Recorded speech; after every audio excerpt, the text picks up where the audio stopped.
Ao amin'ny reny rano madio, voay mandeha mandina, mitsoka ny rano, mijery ny vorona sy hazo. Raha manaja azy ianao, manao mivonina traky kely, dia miverina eny ambany rano, tsy manao ratsy mihitsy. Voay malemy fo izy, ratsy manalinjenina, faly be izy.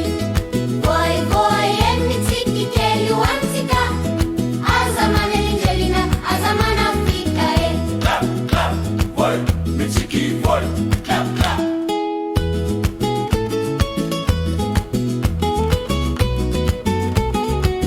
Voay avy any Madagasikara, biby matanjaka sy lehibe, fa manana fo malemy ratsy tezitra izy.